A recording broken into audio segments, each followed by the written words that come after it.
how many of you came to school because you wanted to learn acrylics, right? Because that's like the number one thing that people get. You know, we have a lot of different types of products out here nowadays, but acrylic is never gonna die. It's always gonna be around. I don't care what new product comes out, people are always going to want acrylic nails, or they're gonna ask for acrylic nails. So it is a very important subject, this here chapter, okay? So let's jump right in. All right. It is chapter 11, page 319 in the Milady textbook. Okay? Let me make sure y'all can see. There we go. All right. So, when we talk about, like we discussed last week, monomer, liquid, polymer, powder, we're talking about what in particular? We were talking about last week was like vapor. No, when we talk about those particular things, monomer liquid and polymer powder are what? When we bring them together, they create what? What kind of nails? Acrylic nails. Okay, so I just want to I don't want to keep saying, that's a lot to say. I don't want to keep saying monomer liquid and polymer powder nail enhancements, okay? I want to say acrylic nails. I just want to make sure we're all on the same page here when we're talking about acrylic nails. Good morning, everyone on TikTok and on YouTube. If you are on TikTok right now, you can run over to our YouTube channel and see what my students see on the screen. It is there for everyone to see. Okay, just for the time being, because I do take that stuff down at some point. All right. So what we're going to talk about today, first of all, we're going to explain some of the reasons why you need to learn this subject. Obviously, I kind of did just a minute ago, but you know, we do acrylic nails. If you're not skilled with acrylic, there are other types of nails that you can do, but you're leaving a lot of money on the table if you're not doing acrylic nails. Okay, this is a very, very important skill that I feel that all nail technicians need to know. All right. So we're also going to talk about a little bit more. We're going to touch on some of the chemistry, just a little reminder of what we learned last week. Okay. That chemistry chapter was a lot of information, wasn't it? Yeah. But did it explain a lot? Yeah. Make things make sense, why you need to do some of the things that we do, that you see people do, and you're like, well, what the heck are they doing that for? I don't know. I'm just going to do it too. Just jump on the bandwagon. All right. We're going to talk about different supplies that you need to achieve acrylic nails, okay? As well as we're going to bring up maintenance, repair, and removal of acrylic nails, okay? Y'all ready? All right, so let me make sure I can see my notes here.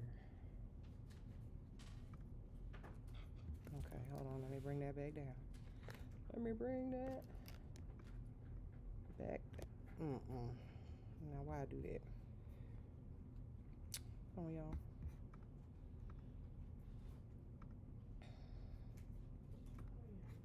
She did color her hair because it's definitely more red. It's more red. Hold on. Boom. And I need to make this bigger. Boom. There we go. I was so scared I was about to say, color scares me. Dark here and super red here, but no, it turned out good. It'll fade. Give it a couple washes. All right. So, why do we need to learn this subject? Again, it's a very popular service, right? Most nail technicians are doing some type of acrylic nail services. It's a very lucrative service, meaning that you can make tons of money doing acrylic nails, especially if you're really, really good at it. All right. So not only that, but you will be able to build a very loyal clientele. There are some clients that just aren't going to do Gel X. They're just not going to do gel nails or polygel. They all just want that traditional acrylic nail, okay? And there's so much more that you can do. I mean, yes, you can do a lot of these same these nail art techniques with other products, but acrylic just, in my opinion, has a lot more options when it comes to nail art, right? I am always going to be a fan of acrylic flowers versus gel flowers. I mean, Gel flowers tend to be a little bit more plastic looking. They don't really give that matte effect that acrylic flowers do, and it just, I don't know, it's just, in my opinion, it takes a whole lot more skill. People are willing to pay you more money if you can sculpt nails with acrylic. And I just, you know, gel is awesome, but there's just some things I'm just not going to do with gel. Also with Gel-X, you know, you're limited to certain shapes. You're limited to, I mean, there's tons of shapes you can get nowadays, but also, you know, certain lengths can be a little bit sketchy when it comes to Gel-X, because it's not as much of a foundation there as it would be with acrylic. I mean, again, there's always going to be that workaround and that one nail tech that's really good at it, or that one client that can wear them, but acrylic is just going to always be king, in the sense of everybody wants it. Okay, if you take a poll of your clients and ask how many prefer this, or who prefers this over this, I guarantee you it's going to be a 75% acrylic to more to any other service. Okay, now let's talk about let's emphasize what we learned last week. Just go over it quickly. All right, some of the chemistry.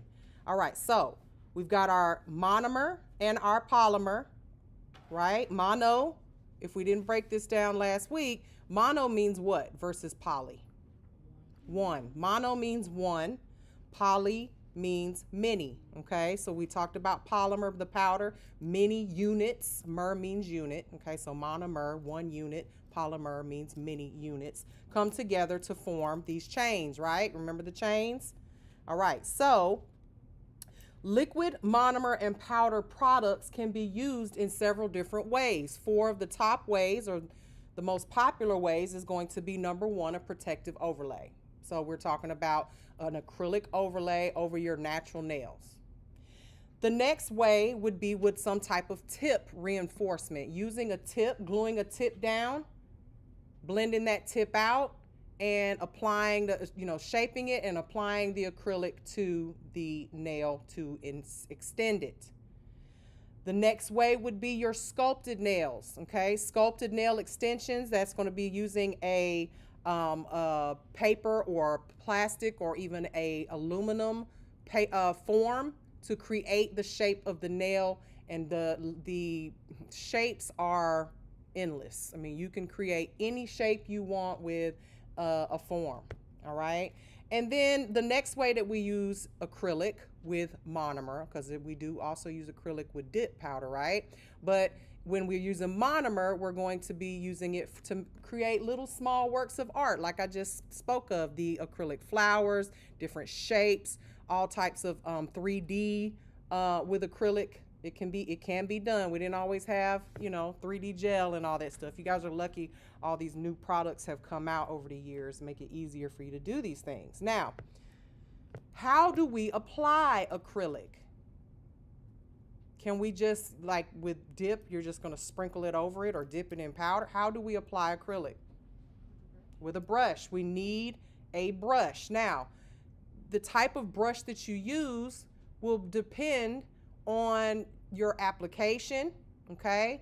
But generally, it's going to be a natural bristle brush, a natural hair brush, okay? Meaning it comes from some type of animal, okay? Hopefully not human hair, but, you know, some type of animal. And you're going to be picking up these beads, and we're going to call them beads because balls makes me, when you say balls, it makes me giggle. So we're going to say beads, all right? And so you're going to immerse that brush into our liquid monomer, right? And then drain it off some, especially if you're trying to pick up a drier bead. Drain it off and then dip it into the powder to pick up certain size beads, all right? So your brush is very important.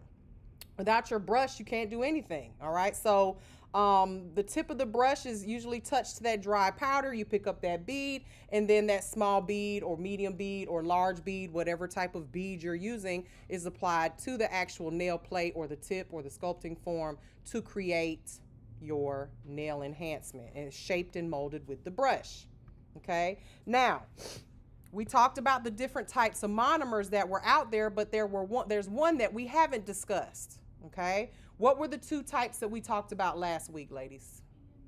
EMA and MMA. Can anybody attempt to pronounce how they say what they're actually called? No one wants to try it. Okay, so EMA is ethyl methacrylate monomer, okay? And then MMA is methyl methacrylate, okay, monomer. Which one is the one that is used on nails? EMA, correct. Anybody remember why we don't use MMA? Some of the reasons why? It's just strong. Too strong, too hard, too rigid, right? What's another reason? Yeah, too strong, too hard, too rigid, like concrete. Yep. What else? What's another reason? It's banned by the FDA, right? It doesn't adhere well to the nail plate. Therefore, the only way that it does adhere is if you do what to the nail plate?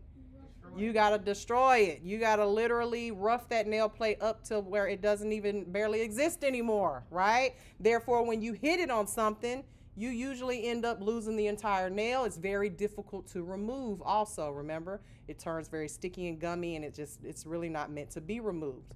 All right, now, the one type of monomer that we didn't talk about, which is what you are gonna have to use at your state board, is odorless monomer, okay? Odorless monomer is very different than any other monomer you've ever used. Can anybody tell me why? Does anybody have any idea why? No? Anybody ever use odorless monomer? Okay, so when it comes to odorless monomer, we say odorless, it's another one of those things that it's like, the name is kind of, it's not really, it shouldn't be called odorless because it absolutely has an odor. But we all know what monomer smells like, right? It has a very strong odor. I've told y'all this a million times. Some people hate it. I love it. It smells like money. It smells like money to me. And every time I smell it, I'm like, money in the air. I love it. All right. Now, odorless monomer or low odor monomer, it still has an odor, okay? But it's not strong. It doesn't take over the room. No one is going to be offended by the smell. As a matter of fact, you won't smell it unless you literally do like this. Okay? It's not just going to be wafting through the room. All right? So, again, we call it odorless, but it's not necessarily odorless. Okay? So, before I move to my slide there, another thing that you need to remember about odorless products is that they have to be used very dry. Okay? You would not pick up a wet bead of odorless monomer. And the reason why, and I mean a wet bead, one that would just kind of spread, because it takes a lot longer to polymerize. Okay, and there's a reason for that. We'll get to that in a second. But it takes a lot longer to polymerize. Therefore, if you pick up a wet bead, you're going to be chasing that bead all over the place for a long time. Okay, so you want to pick up a bead that maybe looks like it's crusty and a little, it's not really dry. It's really, really dry. Okay, because again, the liquid's going to seep into it, and then it will give you more time to work with it instead of it spreading all over the place. Okay, now with that being said, it also takes on another characteristic. You know how when you're doing acrylic nails, for those of you that are playing with it right now already, how do you know it's cured? What does it look like when your acrylic nails are cured? It goes from wet and shiny to what? Crystallized. Is that what you're talking about when it's still on the... Once it polymerizes and it's no longer moving, the product has completely set. What does it look like? Dry, like a matte, right? No shine to it. You wouldn't want to touch it when it's shiny because you'll leave a dent in it or you'll leave a mark in it, right? Well, with odorless monomer, it never gets dry looking. It stays shiny looking until you file that shiny layer off. It's almost like gel. All of the product rises to the top and you end up with this sticky layer like gel, okay? So it's really like an inhibition layer. All right, that's what it looks like. So again, that tacky layer, that inhibition layer, you know, it can be rolled off or filed off or wiped off. But remember, we don't touch any of these products, right? We should be using gloves when we're using these products because we don't want to end up getting what? An allergic reaction known as contact dermatitis. Very good. All right, so moving right along to the next slide here, polymer powders. Okay, so these polymer powders are mostly made of ethyl methacrylate monomer liquid, right? Remember that we can file a nail completely until a pile of dust, and then we can remake a nail with it with liquid, right? So the polymer powder comes together with the liquid, and that process is called what? When it gets completely hard. I've said it a couple of times. Just a reminder, we're doing a quick review. What? The long one, the long P. There you go. That's what she said.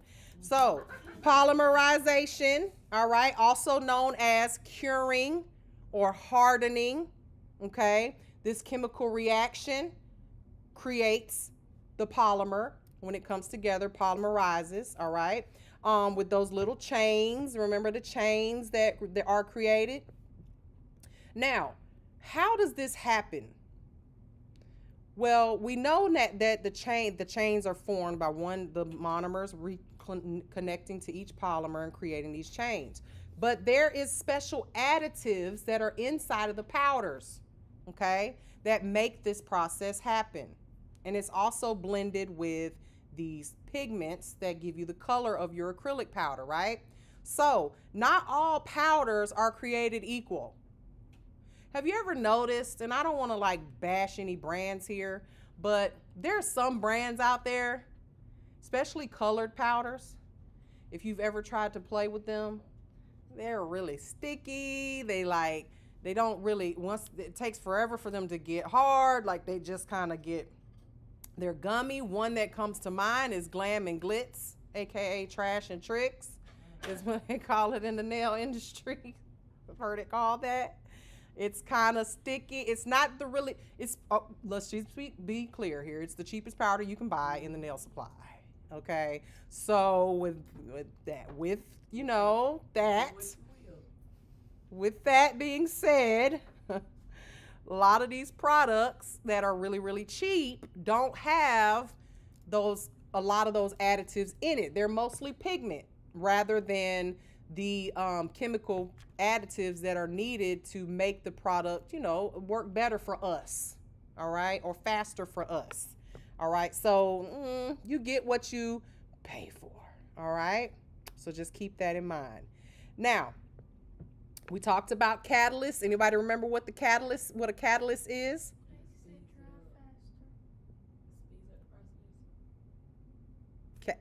So yes, the catalyst speeds it up. The initiator starts it, right? So starts the process. So you got to have those catalyst initiators inside of these powders and liquids to make everything work. But one of the initiators that we find in our powders, this is a word that you're going to want to remember, okay, is benzoyl peroxide. Has anybody ever heard of that particular name before? I'm sure if you ever had acne, you probably did. You ever heard benzoyl peroxide? And the doctor ever prescribe you benzoyl peroxide to cream? Sometimes it's inside of these creams that if you have little, when you're a teenager or whatever and you had pimples and you just, they put it on your face. What was it supposed to do? Dry it out, right? Benzoyl peroxide is supposed to dry that bump out. Make it heal quicker, right? So benzoyl peroxide is also inside of some of these powders. And the more benzoyl peroxide that is in there, the faster the product is going to cure. Okay? So this is the initiator that's added to powders. And it's used to start that chain reaction that leads to the nail enhancement curing. So different amounts of BPO, we'll just call it BPO, are inside of powders, different amounts depending on the type of powder. Remember we mentioned it's like young nails being a speed powder. They even have on their container speed acrylic. Well, it's supposed to cure faster than most it's a professional product. The more professional the product, it's designed for us to be able to work a little faster. So you always want to use you don't really want to mix products. Try not to. If you can get the products as a set, you don't have to worry about the products breaking down just necessarily as you would if you're over here just mixing products. Now let's be clear. There's not a lot of products out here that have both a monomer and a powder, okay? So I get it. But if you can get a product that has the entire system, try to stick with it if you can. It just makes more sense. These products are tested to work together. So let's just put it like this. What if you get a monomer, you've got a monomer that's a slow setting odorless monomer, and then you mix it with a speed acrylic? I mean, what are you gonna get? I don't know. A normal paste. It's just gonna be like, oh, you can't necessarily treat nails like you do like you in the kitchen. You know, when you're in the kitchen, you can be a mad scientist. You can just be like, I'll sprinkle this in here. I need a little bit more.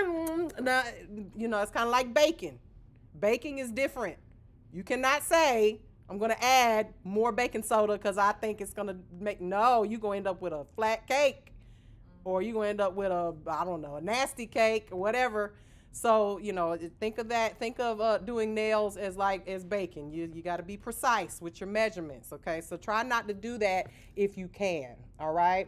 Keep these things in the system.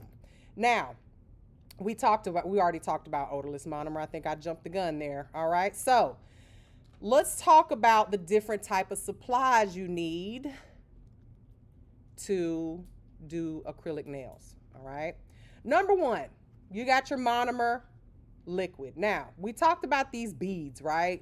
Dry bead, wet bead, medium bead, all these different beads. Now, the monomer is going to be combined with the polymer powder. Now, your ratio, what does the word ratio mean?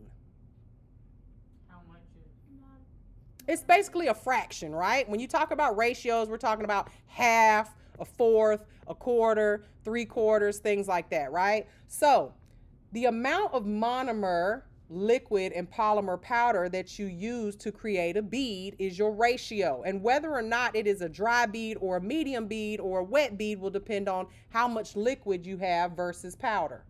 So a dry or a bead ratio, let's just say a dry bead, and this is in general, okay? A dry bead would generally be equal amounts of liquid and powder, equal amounts, okay? And the thing about a dry bead though, it can be kind of difficult to maneuver it. It's difficult to press it into place. And also if you ever notice that you have, let's just say you're using clear powder, okay? Because clear powder is the one a lot of people have this issue with because you can see what's going on. If you have a lot of bubbles in your clear powder, your beads are way too dry. Okay, think about it. The liquid, the reason you're getting the bubbles is because there's not enough liquid to kind of push the bubbles out. Make sense? All right, so a wet bead is going to have twice as much liquid to powder when you create a bead. And there's going to be times when you may need a wet bead, a dry bead, and a medium bead. So the thing we're going to be practicing today are these different types of beads and ratios, all right? So a medium bead is going to be 1.5 more liquid than powder used to create that bead. And generally, this is the ideal ratio mixture, okay?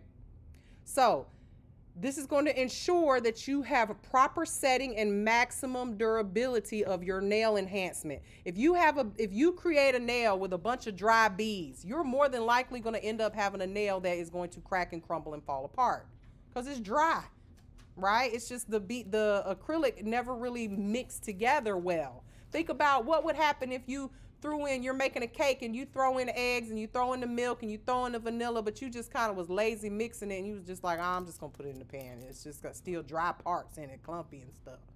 What do you think's gonna happen to your cake when you take it out? It's gonna fall apart. You ain't gonna eat it. That's right, it's going in the garbage. All right? So the perfect bead is gonna look a certain way. Okay? It's going to be round and shiny.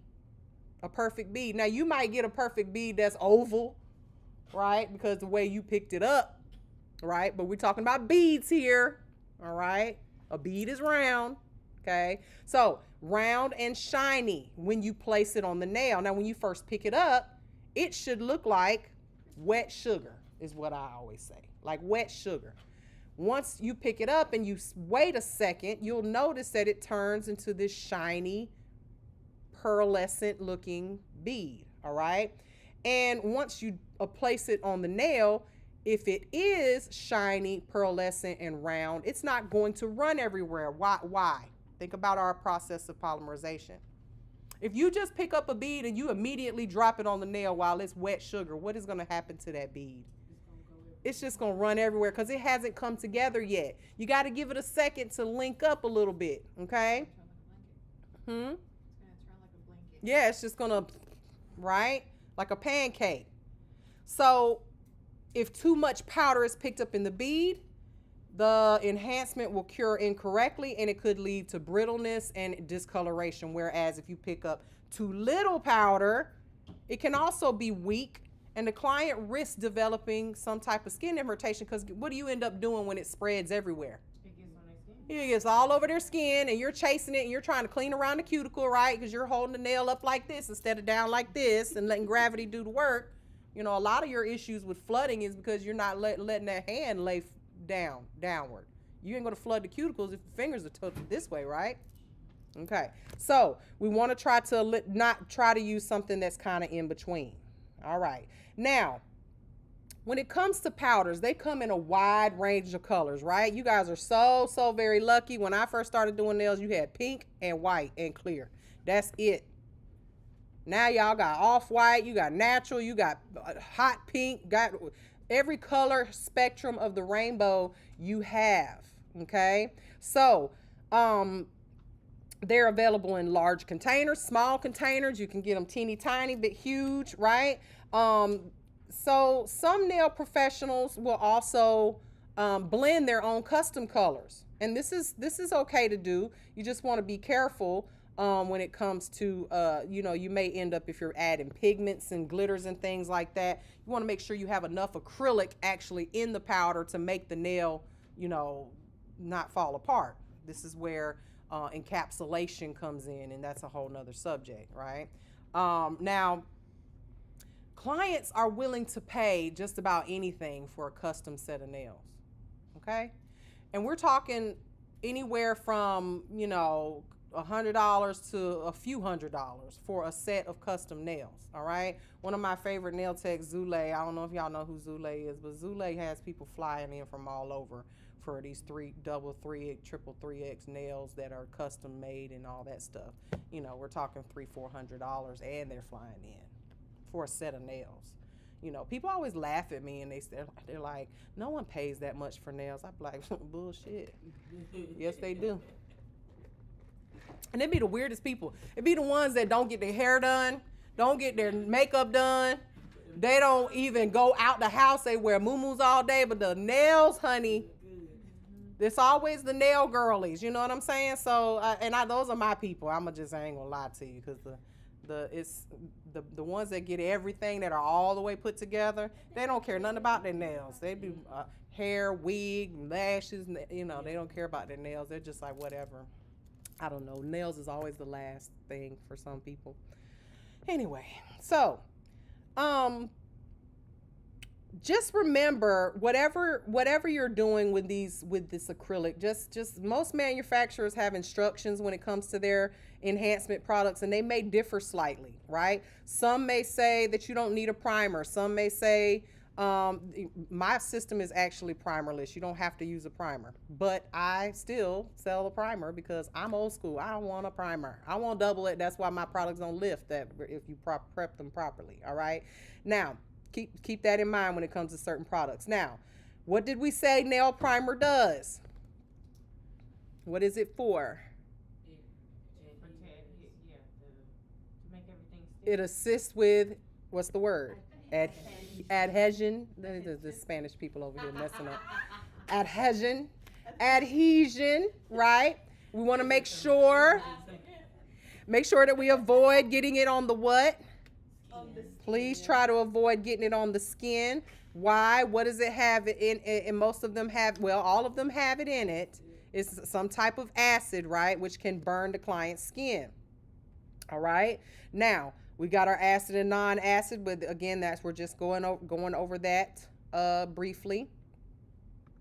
Now, when you apply it, one of the things, now let me make sure that my camera, because I was charging it. I don't even use it until I come in here with you guys.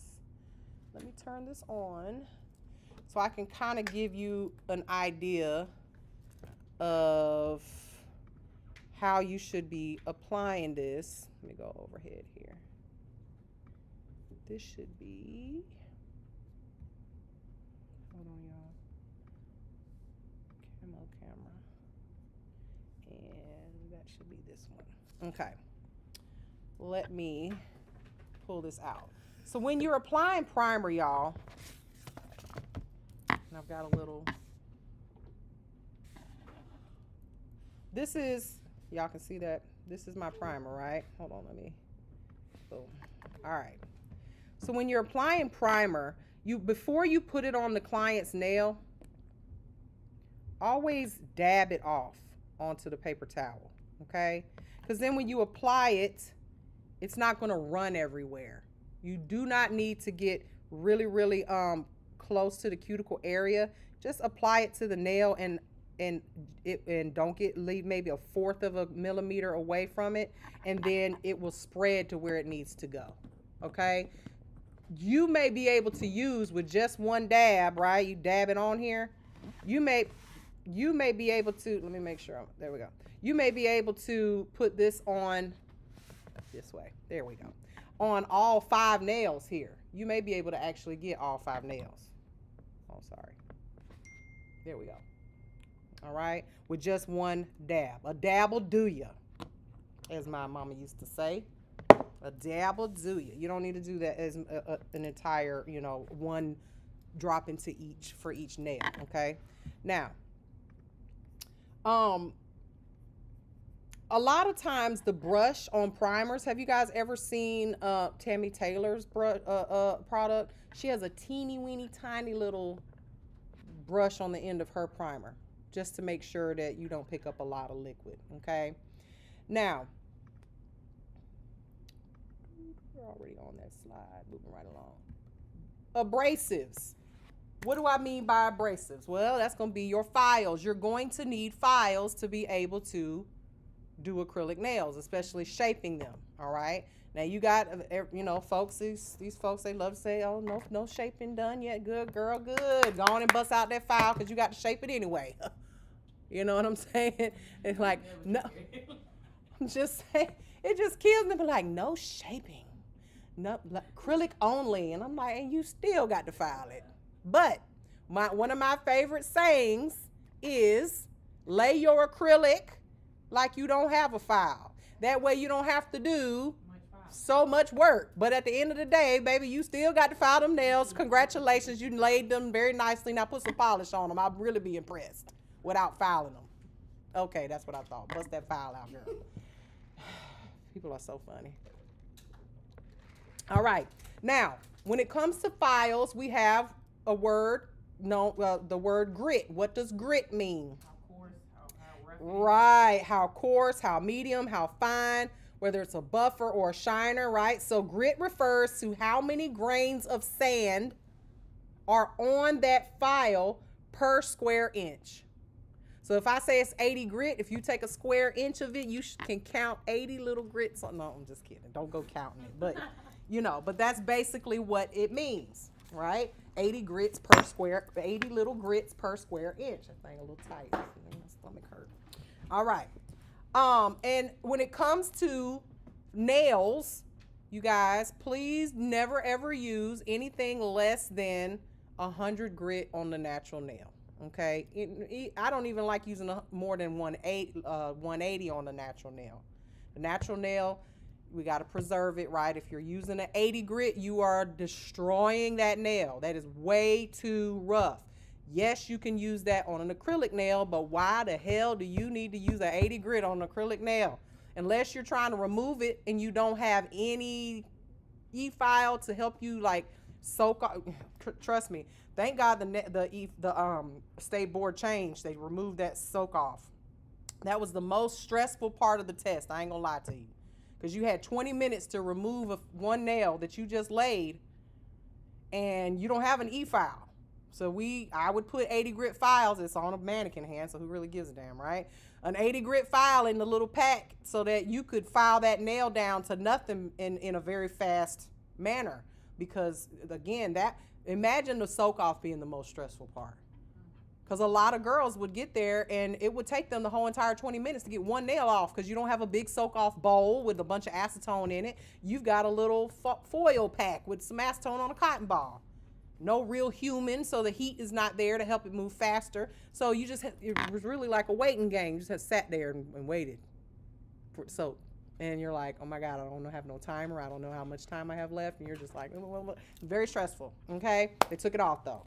All right. So when it comes to fine grit abrasives, all right, I tend to consider fine grit to be 180 or above. Okay, and 180 is what I like to use on a natural nail. Medium grit would be 100, and that's what I like to use for shaping the acrylic, filing on the acrylic. And then of course your coarse grit, which can cause lifting, y'all. If you're using too coarse of a grit on file, trying to get around the cuticle area, it can cause lifting. Imagine you're just going over that cuticle area and you get it's not going to be as smooth, okay, and it'll cause lifting.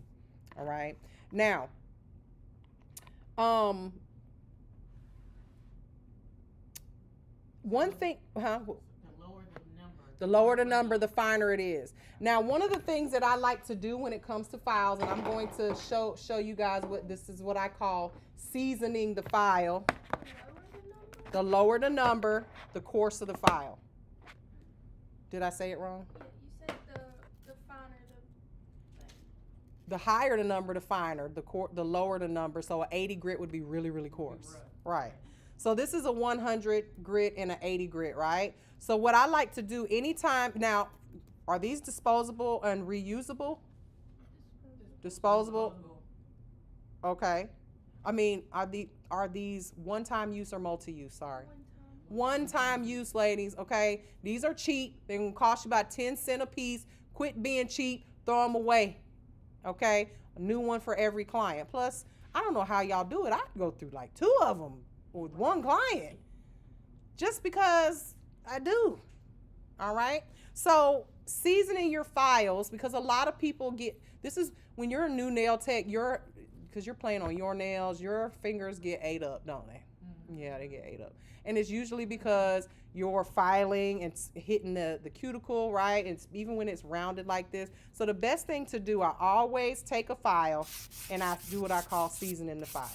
Shave off the corners, and if you look at this really closely, you'll be able to see exactly what I mean here.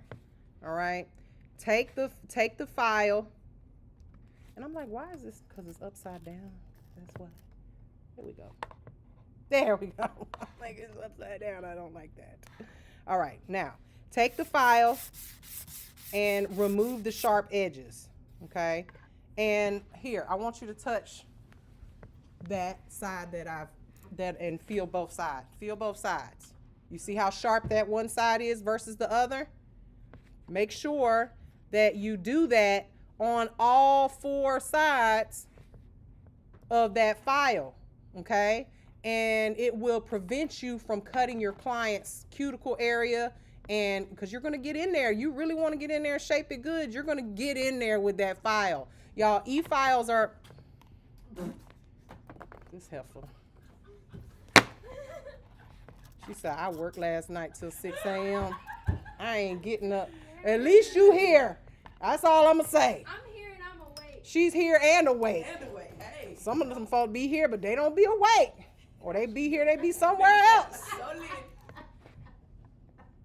Miss Mary, I'm about to walk out. She just threw the file at me. Anyway, we have not always had e-files. Thank you, I appreciate that. She said she did a lot of work this morning cutting them papers. Give her some grace. At least she ain't snoring. All right. So, we haven't always had e-files, ladies. And you are not going to have an e-file at the state board. You must use a hand file to shape the nails, okay? Get good at filing with a hand file. There's going to come a day when your e-file goes dead on you. Yep. Or it just go out. I mean, I was sitting in my house the other day, lights went out twice and it stayed out till 9 o'clock. I don't know what they doing around my house. Twice it went out in last week till 9 o'clock.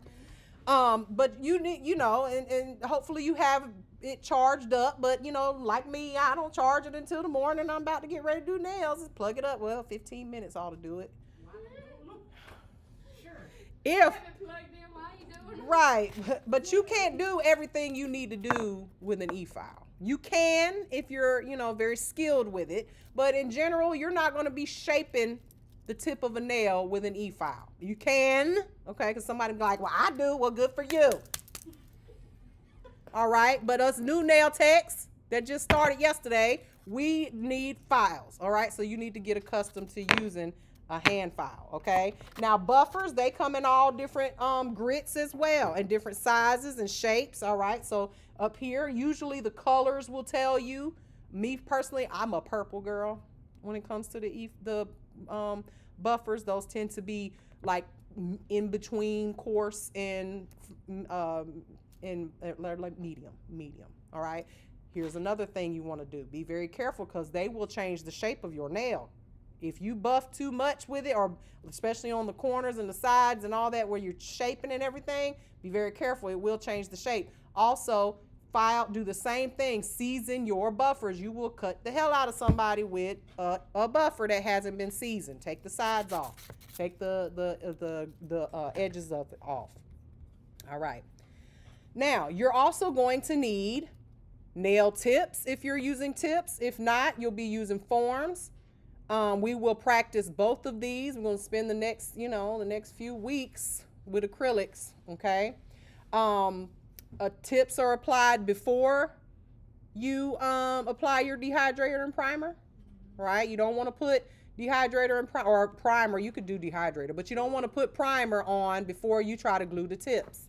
It's not going to stick if you've ever tried to do that, all right? Nail forms are going to go under the free edge of the nail, and those are no different than tips, really, if you think about it. It's just a little bit more, takes a little bit more skill, all right? We will be practicing that as well.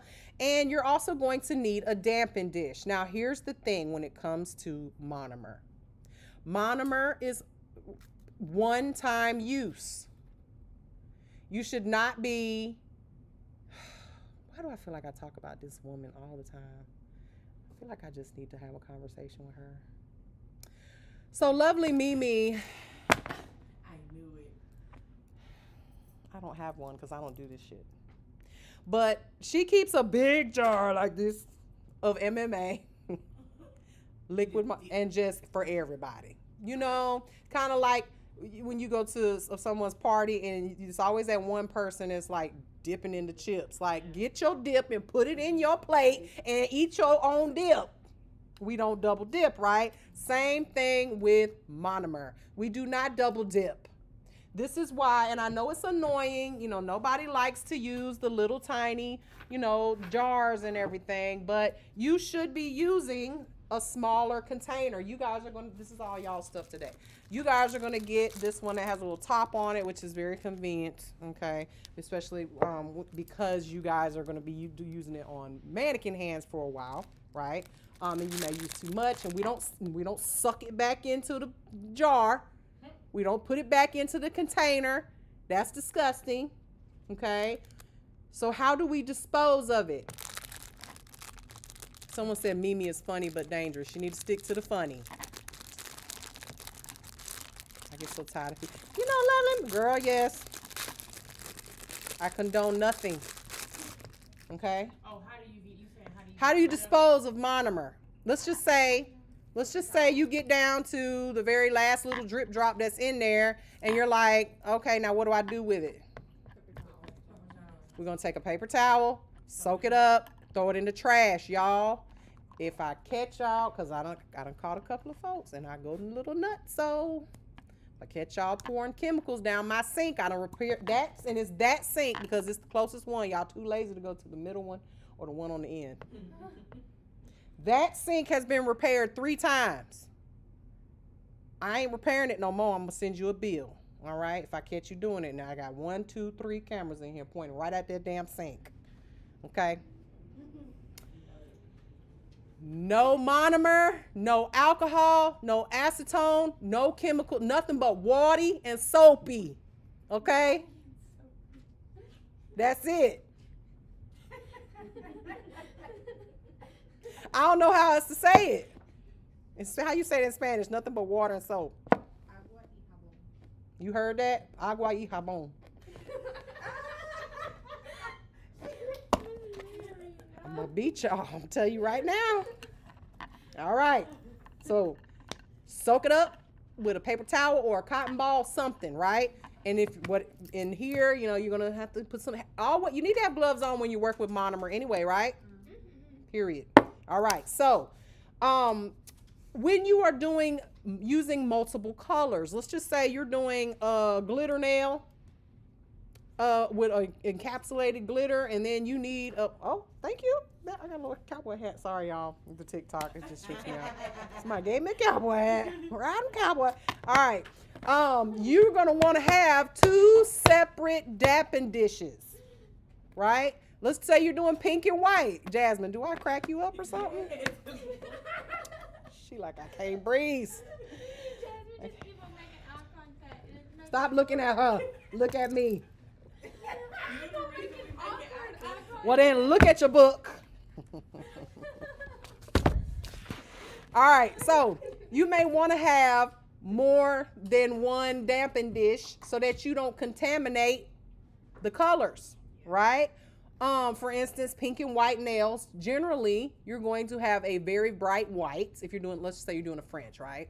A very bright white and then a opaque pink. Well, if you're dipping into the same, some people do all their white first, then they go in and do their pink. Some people do one color, white and then pink, white and then pink. Well, if you're using the same damping dish, by the time you get from this pinky to this pinky gonna be a little milky, cloudy, whole different color than the first crispy white one, right? So also, and this is something you really can't help, especially when you're dealing with colors that have this really bright pigment like white, okay? What happens when your monomer starts to get milky colored or starts to change color on you? When you go to pick up a bead, the monomer, what is in there that's making it do that? The acrylic and the pigment is all in there. So it's contaminated. So now when you pick up your bead, it don't want to turn loose. Remember, acrylic wants to stick to acrylic. Remember, those monomers and those polymers, they want to come together. They want to make a baby bead.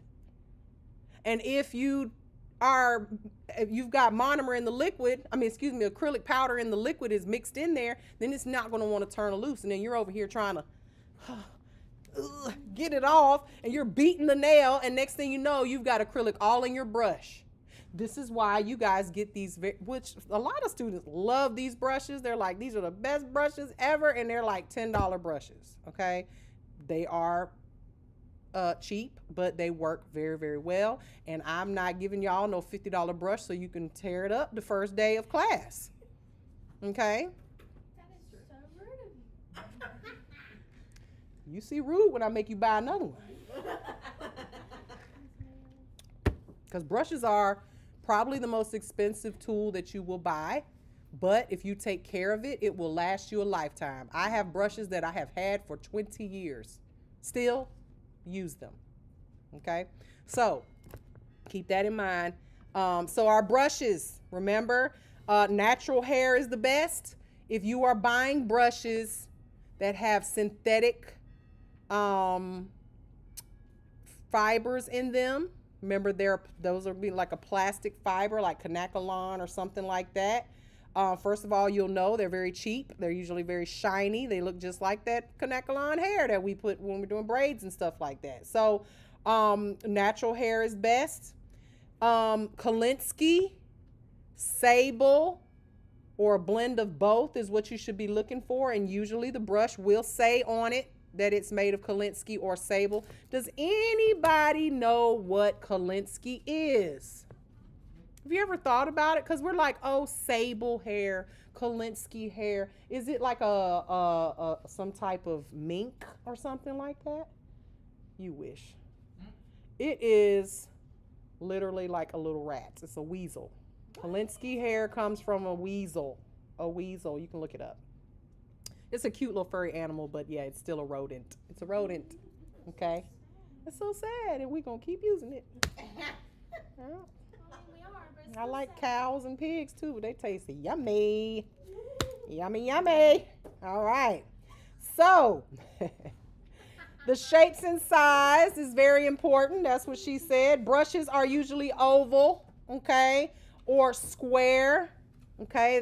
They come in a variety of sizes, but my most favorite way to shape these brushes, okay. Now, these come this way, and this is why I choose these for you all. Okay, is to have them pinched. Now, this is a preference. This is not a necessity. This is a preference, all right? But if you look up here, and put this on the overhead, what I mean by pinched is, I got to figure this out. All right, where is the damn, okay, there it is. All right, so you see how this part of the brush here is pinched. There we go. I gotta flip this around. That's what it is. All right, so this part is pinched. See, when I turn it sideways, it's pinched. So this area of the brush is called the ferrule.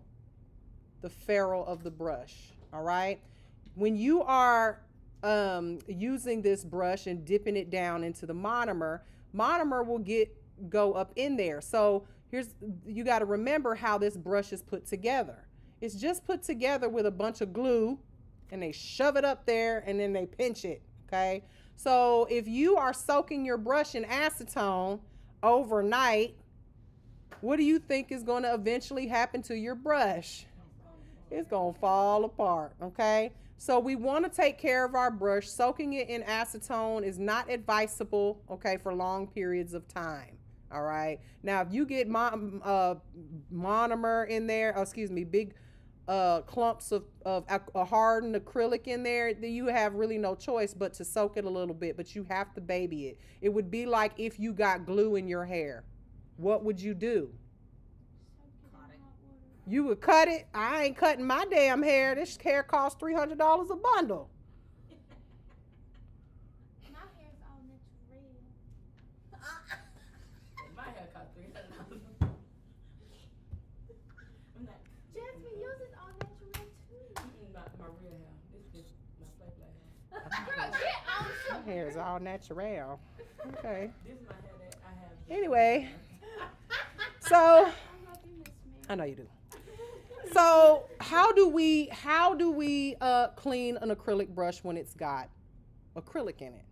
Okay, we do have some. It should be one on every one of these little carts over here, but there's a little soaking container. You can put a little bit of acetone in it and let it soak in there for a few minutes. But what makes them special is that they have a little notch on the side. I don't know if any of y'all see one on your cart that's beside you. It might be some in one of the other carts, but I put them out. It has a little notch where you can kind of click your brush in there, and it will sit straight up in the air and not let the brush just kind of, you don't want it to just be sitting in there because it'll bend it. It'll stay bent, right? Another thing that you can do is put a little monomer in the acetone so that it doesn't completely dry out your brush. You wouldn't want to put acetone, even your own natural hair, soak it in acetone. You would expect that it would get dried out, right? So, someone said if it's not hardened yet, then soak it in monomer. You could do that if it's not hardened yet, but most of the time when you have this issue, it's going to be already cured into the brush. All right. So again, we'll get into that a little bit.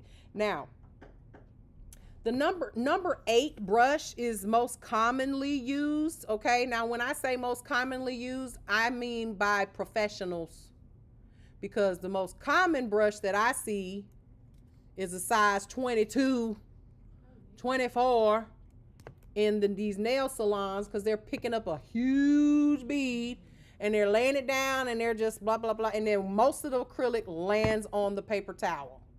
Now, this is how I can always tell when someone is the worker and not the owner. Because if I own this nail salon and I see you putting more acrylic powder, acrylic dropping down on your paper towel than I actually see on the nail, you're going to start buying your own monomer and powder.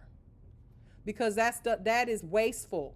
This is why acrylic is a lot cheaper than gel. You can't get away with that with gel. You waste all that product. It comes in a little container. That's it. You know, with powder and liquid, y'all just most of it ends up on the table. If you look at y'all's table, you'll see what I mean. Okay, so you want to try to use smaller brushes there's absolutely no need for you to be using these huge brushes. It wastes a lot of product. Okay. Now again, it is preferential. Some people prefer, or that's how they learned, but it really is not necessary, and it just holds way too much liquid, way too much powder. Your ratio is usually off. You end up having to do a whole lot more shaping of the nail. Most of the time the nails end up really, really flat or really, really thick or really, really bulky. And then you end up touching that client's skin because you're chasing around this bead all over the place. And you're like, boop, boop, boop, boop. And it's like ping pong. Seriously, trying to chase that bead around. Now, there are people that are really, really good at it. Yes, there are. They've been doing it for a long time. Again, everything takes practice, but in the beginning, I just don't recommend it. Okay.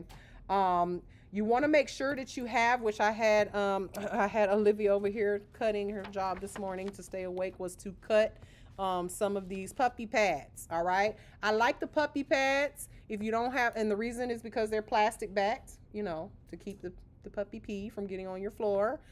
Same thing with the monomers, to keep it from getting stuck to your table and all that stuff in your towels and everything. And you can just throw them away. Preferably something that's lint free. All right. That's not going to have all kinds of little flyaways in your stuff. All right. Just remember, when you start to see stuff sticking to your brush, clean it as soon as possible. Don't wait for it to become a problem. All right. Especially when you guys are using really expensive brushes, because eventually you're going to want to upgrade. We all upgrade, don't we? We always start with something that's a little cheaper. When it comes to men, honey, we upgrade. Okay. As far as your brush is concerned, always store your brush upright. Okay. Or in some type of brush container or brush folder. I have one of those, my travel case, that I can put it in and fold it over, and it keeps them nice and flat. Okay. And make sure that you shape the brush you train your brush just like you train your hair. I guarantee you, each one of y'all, you two especially right here in the front, that have your hair parted right smack down the middle, like I wear mine. Most time I can't even comb that part out. I have to get a brush to make the part. Yeah, otherwise my hair just goes bloop, right? I had to do that this morning. I had to use a little hairspray because it was like, nah, bitch, you've been wearing me in a part for the past 6 months. Now you want to put me up in a bun? No, we not doing that. And I was like, oh, yes, we are. Put a little water on there. Same thing with these brushes. If you want them to stay in a nice shape, then you need to keep it that way. Okay? Meaning, don't put your brushes away and they're all doing a stanky leg. you know, you want them to be nice and smooth. Don't do this with your bare fingers, okay? Do this with a gloved hand, okay? Keep that in mind. All right. Moving right along. Now, we already talked about disposing. All right. Make sure you keep all your products where they're supposed to be, meaning keeping your liquids in away from your powders. You don't want all that stuff spilling and mixing together. Keeping stuff discarded if it's one-time use, and then also disposing it in the proper manner. Okay. Don't have to say that again. Now, what is the process of maintenance, repair, and also removal of liquid and polymer powder nail enhancements? Okay, well, first of all, maintenance, and I think I've briefly discussed this before with you ladies, is every 2 to 3 weeks, period. A month is pushing it. Okay, it's pushing it. Not just pushing it because the nails can be unhealthy if they're forced to grow with all of this acrylic on the front of it, and then you just got this little nothing on the back end, and then you're putting all this pressure on the acrylic nails, and they can bend and flex and all that stuff. But you trying it with my pockets too. I'm sorry, that's just the truth. You making me do a whole lot of extra work, and you pushed it out for 6 weeks because you can't afford to have extra long acrylic nails. Let's just be real. That's just the truth. You can't afford, if you can't afford to maintain your Bentley truck or your Mercedes I don't know, G-Wagon oil change that you're supposed to get every 5,000 miles because you're like, I'm gonna push it out to 10 because that oil change is $1,000. Then guess what that means? You can't afford it. You shouldn't have been getting that. You should have got you a regular schmegler, little Geo Metro, little beep beep. Miss Mary, I can't even afford my Ford Fusion oil change half the time. You know they do oil changes for like $40 at Walmart. Yeah, I know, that's the ones I can't be afforded.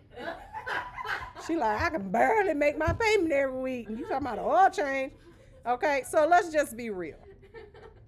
You shouldn't be out here getting $300 extendo nails that you can only afford to get, filled in every 6 to 8 weeks. Then baby, we're gonna have to have a discussion. Me as your nail tech, I'm like, listen, this is not good for your nails. Not to mention, now you want me to fix these things and they halfway hanging off or there, or even if, let's just say they aren't hanging, let's just say they're perfectly fine.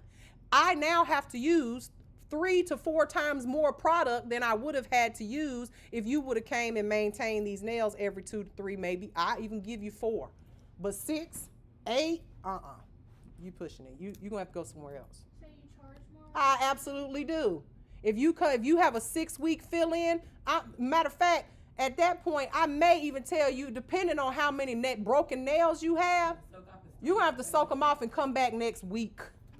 Because I don't have time. You tried it. You didn't even tell me you had 6 broken nails. Yeah. Right? I know Or she charged the same price I charge the same price for my full sets as I do for my fill-ins. And if you come in with broken nails, it's gonna cost you even more. Because how much if it's $100 a set? Let's just say I charge $100 for a normal set of, let's just say, long nails, not at 3X, 2X, because you can't get me to do those. But most people you can't afford that. Not in my chair. I'm charging by the hour. Okay? And then on top of that, if you want stones and all that stuff, that's extra. So if it takes me 3 to 4 hours to do an extendo set on top of, fixing your broken ones and all that stuff, it's gonna cost you $300-400. You don't want to pay that. You don't want to pay that. But if you do, I'll do it. But most people don't. Okay, because they're so used to getting these cheapo nails, somewhere else. I'm just, you got to pay for my time. So if it costs $100 for a set, that means one broken nail is how much? You got 10 fingers, hopefully, right? $10. So that means, and then I got to soak off or remove those. Let's just say you got 3 broken ones. A full set, then 3 broken ones, that's $130. Or let's just say even a fill-in. So I gave you, let's say my fill-ins are $75, or let's go $50. Fill-ins are 50, which that would never happen in my chair. Fill-ins are 50, but you got 4 broke nails.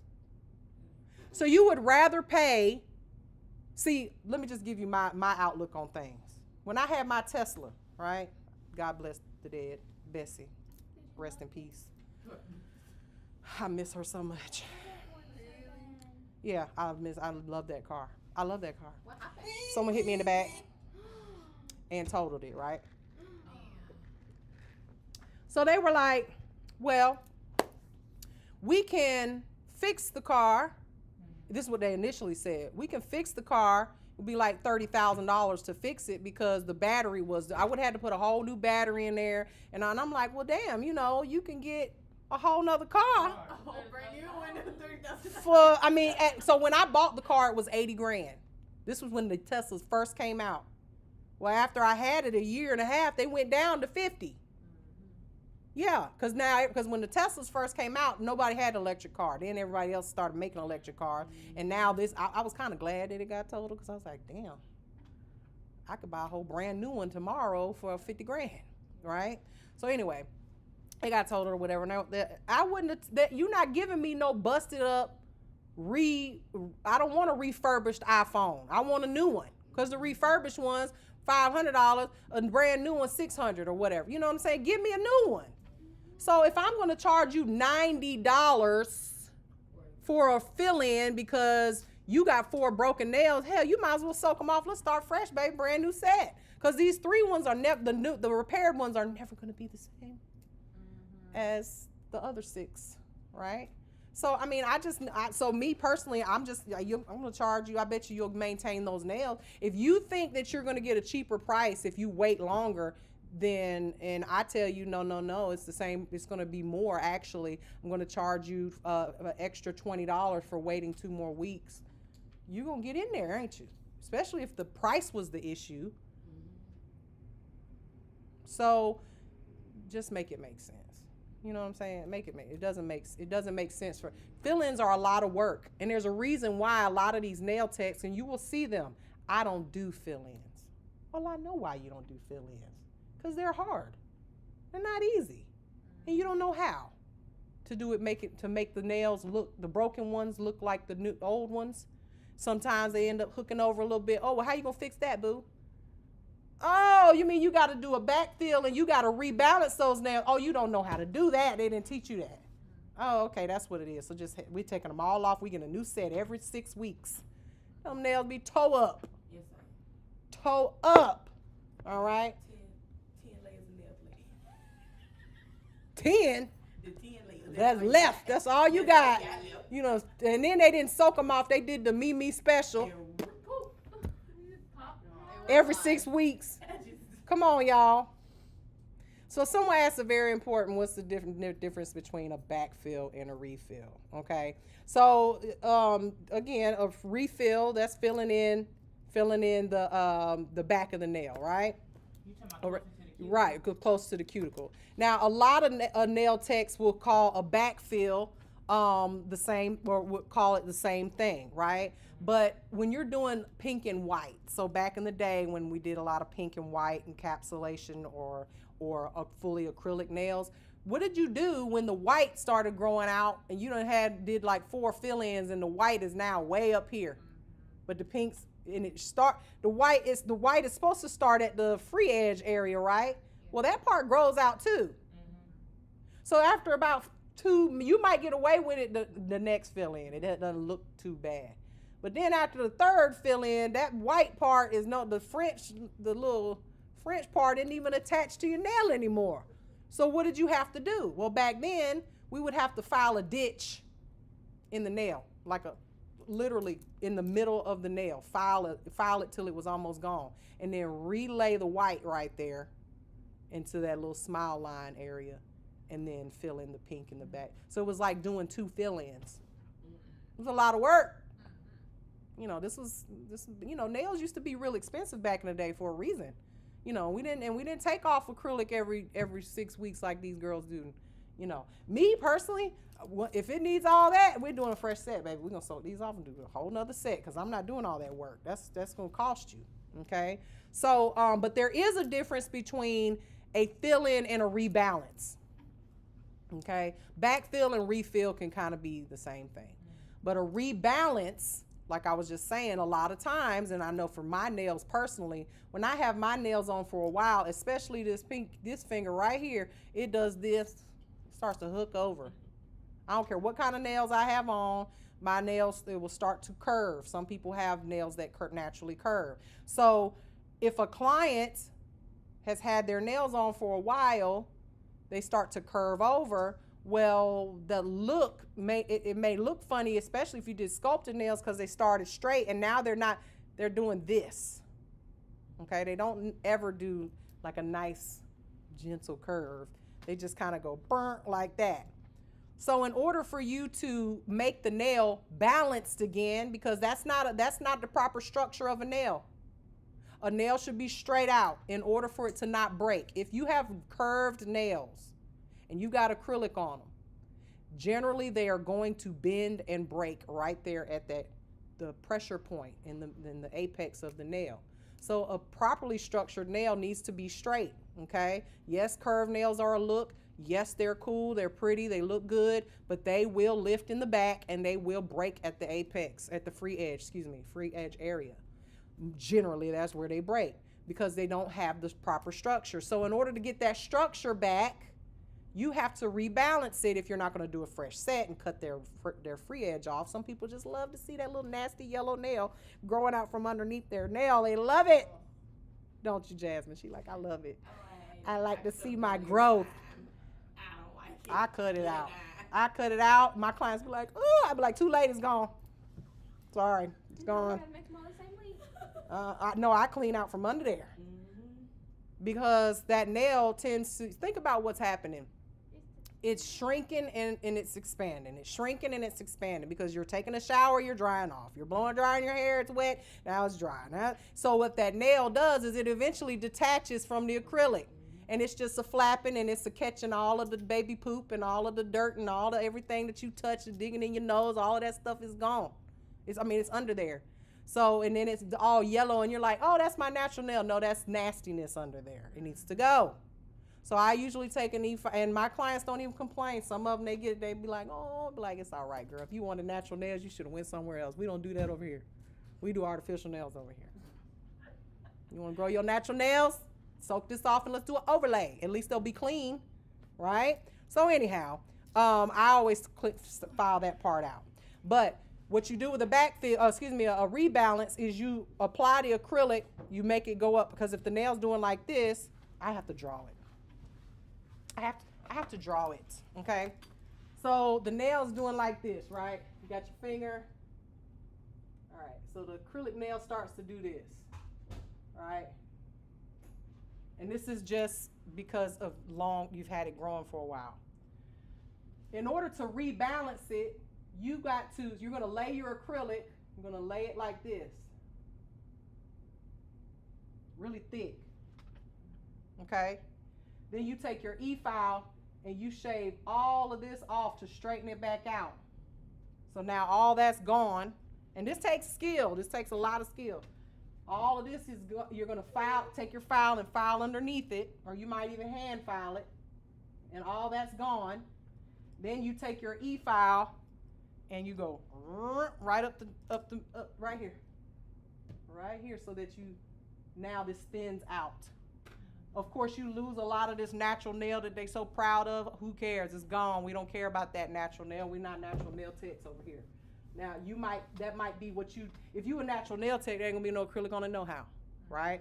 Okay, so that's how a rebalance is done. And again, that's one of those things you can decide if you wanna do it or if you wanna soak it off and do a fresh set. It's up to you or it's up to the client, okay? Not Olivia in the bathroom on the TikTok live. How do you know? Olivia, please. Because I know that's her. It says Olivia.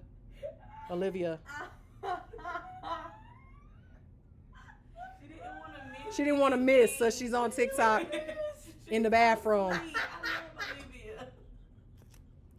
Yeah. She's smart too. That was smart. You kick her ass off. I'm gonna block her. That is hilarious. I'm gonna block her. At least she wants to learn. At least she's not asleep. All right. So she might be in there taking a nap. I used to do that back when I worked in a nursing home. I would go and hide in the patient's room, one that was taking a nap, sleep, and I would turn backwards on the toilet, sit on the toilet, and be knocked out. Negron, come to the front desk. Like, I was in the client's office. In the client's patient's bedroom, doing a change, whatever. You got to find the cool that look out for you. Mm-hmm. Well, they be sleeping in. All right. So, again, so we know what maintenance is. We know how often we should be doing maintenance. Now, when we're doing a repair, this is going to be up to you if you want to repair a nail. Repairing a nail will depend on the type of repair necessary. Okay. If there is what I call a hairline fracture, and now she's sending gifts. Get your ass back in here. She's sending roses. So you see this nail right here? Now she laughing. Y'all don't hear her in there? So you see this nail right here where the edge is kind of like a crack in the side right there? Me personally, I don't know if I would try to repair that, because I'm gonna probably cut it completely off, and for me it would be, because you're gonna come back in 2 days and it's broken completely. I don't want to. Let me say, as much as I love my clients, the worst. I always know you're not texting me to check on me 2 days after your nail appointment. If I see your name pop up on my screen, I'm like, she done broke a fucking nail. She done broke a nail. She ain't texting me to say good morning. Do you want something to eat or coffee or how was your night? She's texting me to tell me she broke a nail. I don't want to see you before it's time for you to get your full set. Okay? And now if I have to, that's fine, because you broke a nail. But it's the worst text message a nail tech ever get. They don't want to see that text message. Trust me. So I would rather take the time, which to me, it takes less time to clip that nail. Wash your hands now. A lot of soap in the bathroom. Oh, well, put some more in there then. Y'all the only ones use it. I got a private bathroom. It's the men's room.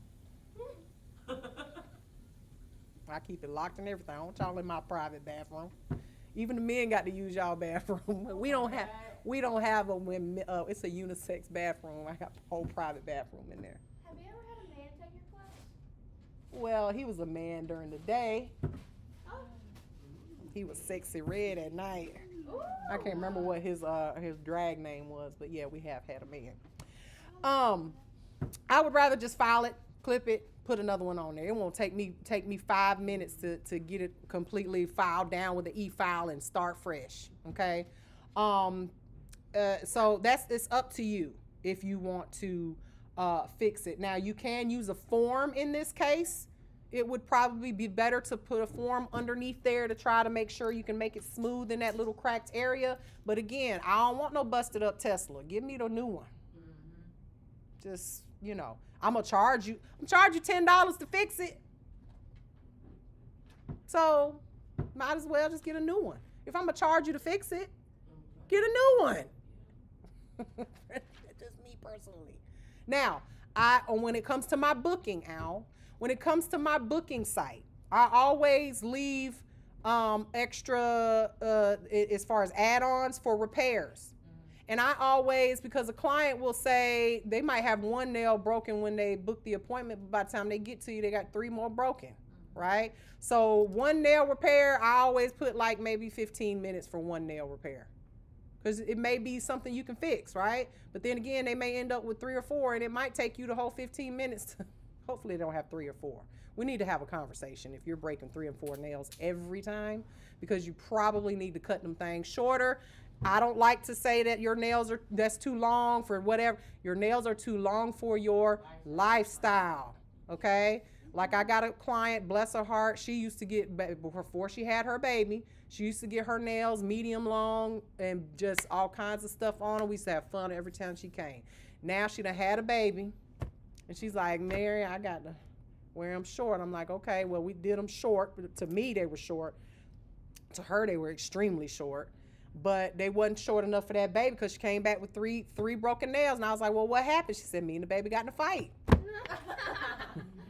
Had, running around after her, and I done did this and did that, and broke 3 nails. So, well, you probably need to go a little shorter. Unfortunately, it's just going to be your new look until the baby gets older. All right? So, you decide what you want to do. I just always make sure, and I have the same amount of time allotted for a fill-in as I do for a full set. Some people will tell you, and this just it depends. I don't always want to say that, like I said, normalize 2-hour sets, whether it's a full set or a fill-in. And that's for nail art and everything. Let's normalize that, y'all. Let's stop with this 30-minute fill-in, 15-minute nail art out the door, and nails just, that's not even feasible, okay? Let's normalize you as a new nail tech taking 2 hours to do a full set or a fill-in. A fill-in, again, is going to take you just as long. But if you've got, a couple of broken nails, that gives you some padding in there to fix or do repairs, okay? I just personally am not a fan of doing repairs. Like I said, give me the new set. If I'm going to charge you, might as well get a new one. All right.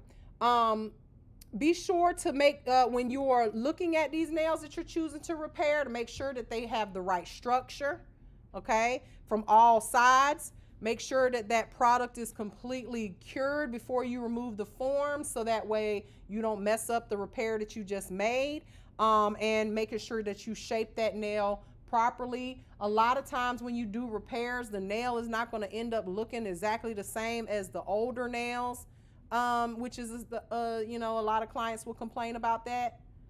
Like I said, if it's too many, I don't want 3 straight nails and the rest of them curved. You know what I mean? So the last thing we'll talk about is removal, and we have discussed this on several occasions when it comes to removal. All right, acetone, pure acetone, soaking the nails. Please do not do what this lady is doing here. Again, if you work in my salon, you're gonna get fired. Using up all my acetone. That's a lot of acetone. There's not much acetone costs a gallon.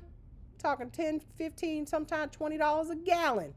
And you just using a whole cereal bowl worth of acetone on 5 little fingernails. Yeah, so get you one of these, okay? It's a chicken salad. Get you one of these, all right? It's got the little dupes in it. What, Jasmine? Do y'all remember that? She's like, you better get you one of these. He said, what is that? It's the chicken salad. I like this because you can put warm water in it. Put this on top, lock it in. You're only using enough to fill up the client, to touch the client's. We're not trying to soak off their hand off the bone, for God's sake. You're just trying to soak off the nail tips. So just fill in the wells, and you may only be doing one finger. Put one in there, one well, fill it up. Don't do, fill this whole bowl up with acetone. It's wasteful, okay? Because acetone is not reusable. Do not strain it out with a paper towel and fill it back into the bowl. Please do not do that. I have seen that done a million times. Don't do it, okay? This, I sell these if you want one. But you can get them on Amazon super cheap too, okay? So when you soak in acetone, hopefully it's EMA, right? So it should come off very easily. You can just gently scrape it away. Another way to remove our nails is to use the foil and the cotton ball method. Now that you don't have to do it at State Board, that is the way we used to have to do it at State Board. Use a cotton ball soaked in acetone, wrap it with some foil, and then just sit there and wait for it to soak, right? But thank God you guys do not have to do that anymore. Once you have removed the product, a lot of times clients, because they love to say, let my nails breathe, right? Remember, we don't let nails breathe. They don't need to breathe, all right? But if they do want to take a little break from wearing acrylics, just offer them, a simple manicure service afterwards, because the nails will they will, after soaking, they will feel a little bit thinner, but usually the oils will come back in, the natural nail oils will come back into the nail, and they won't be as dry and brittle as you think, okay? Like I said, they appear to be thinner after they've been removed, but they tend to get their strength back, okay? So now, that is the Monomer and Polymer powder nail enhancements chapter. So what we're going to do for the rest of the day is we are going to practice, okay? What I want you guys to all do is come up here and get you a brush, a powder, a monomer, a dampened dish, and one of these ratio practice sheets, as well as one of them puppy pads that Olivia made for us, okay? Also, grab off of the cart. Everybody grab an acetone off of the cart so that we can clean our brushes. And then I'm going to demonstrate for you guys. Alcohol or acetone? Acetone, darling. I was done using the bathroom, but then you kept on calling me out, so I sat in there for a little longer. Because you was embarrassed? Why? Why, oh, why? But you made a little money off of me. She sent me a happy little heart or something. I don't know. I sent you a hat, too. Well, I appreciate it. Silly girl. Okay. So, this is the liquid, powder, and ratio practice sheet, okay? So, I already laminated them for you, which is, you know, nice of me. Because most of the time, you can, if you're not going to laminate it, you can just take this paper and put it in between like a gallon Ziploc bag, or put a sheet protector or something like that, okay? If you have books or anything on you, you may want to move it. That way you guys don't make a mess on your table, okay? Now, the first thing I want you to notice about these sheets, okay? If you are, let's see, I'll just turn it that way so you guys can see. All right, so on this side, let me take this down. So Are these ours to keep? they are yours to keep. Oh, how sweet. Oh, you're so welcome. You always sound so, what's the word? I don't know. It's a sweet word. It's not a mean word. It's a sweet word, not a mean word. Okay. Oh, genuine. So genuine. I'm gonna flip these lights off so I don't have a glare so y'all can see. Okay. All right. So you'll notice here that we've got several different size beads here. Okay. Several different sizes. So you've got your small bead, medium bead, large bead, and then here we have what we would consider a nail, right? So I want you guys to get this whole one bead thing out of your head. All right, I don't want you to try to attempt to make nails out of the one bead method. We're not quite there yet. Okay. Now, you'll see on here there's numbers. 1, 2, 3. 1, 2, 3. All right. The first bead is going to be your larger bead, right, that you apply at the free edge. The second bead would be either a medium or a small bead, right, depending on how long the nail is going to be. All right. Today, what we're going to practice, though, before we move on to making nails, because if you can make beads, then you can make nails. We're going to start with our larger beads because those tend to be easier. And then we'll move on to our medium beads and then our small beads. I don't want you guys to go practice medium, large, medium, small, large, medium, small, because you won't get practice in by changing your size every bead. So you just want to Start with the large beads first, okay? Go across this paper and do a large bead, all right? Now, we have down here even larger beads, this is your 2-bead application if you were going to do a 2-bead application. But again, it's completely up to you, but I want y'all to practice all of it, okay? I prefer the 3-bead application for a nail that's about this long. Now, as you get, when you start dealing with the extra long nails, it's a whole nother story, okay? Now, before we get started with this, you guys are gonna have to clean your brush. Now, when you get your brush, okay, when you get your brush, it's going to be, have an adhesive on it. You'll notice that it's a little bit, be careful before you start picking at your brushes now. Make sure you watch what I'm about to do, because you'll ruin it. It's got a little adhesive on it. So what I'm going to do, I'm going to take my cup holder pad right here that I've been using to catch my juice. And I'm going to, in the damping dish, well, I thought I was, but I ain't got no acetone. I'm going to borrow some of y'all's acetone. Oh, not alcohol. I just have a little bit of yours. All right, so we're going to take some acetone. And we're going to put it inside of our jar here. It don't need to be a lot.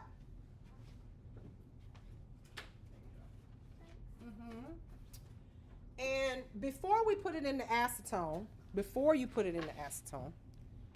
going to take our fingers and we're just going to gently crunch and uncrunch or whatever. I don't know. Get rid of just make it soft, okay?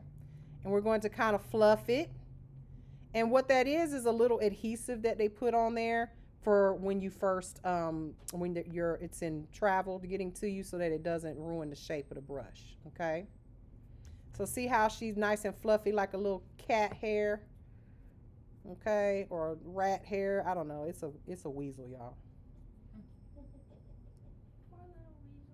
I'm sure they didn't kill it. They probably just gave it a haircut. Miss Mary.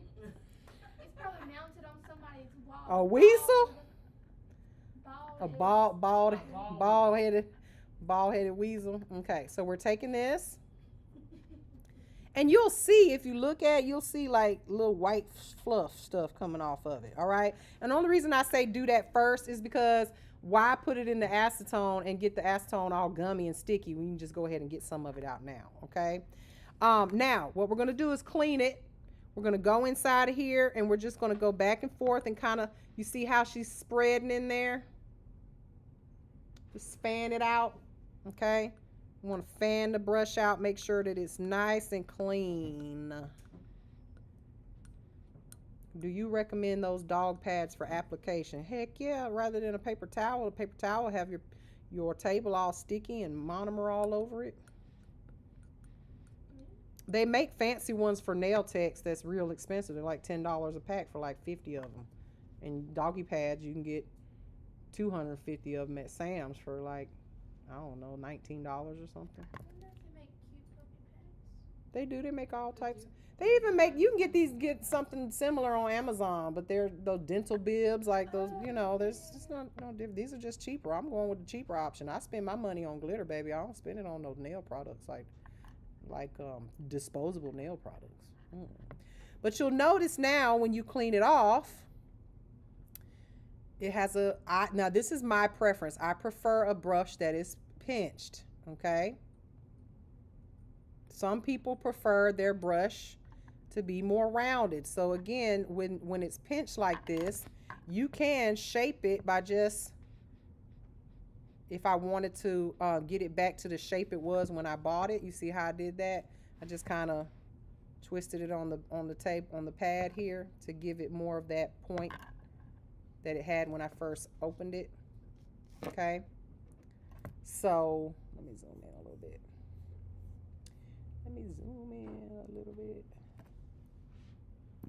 Okay,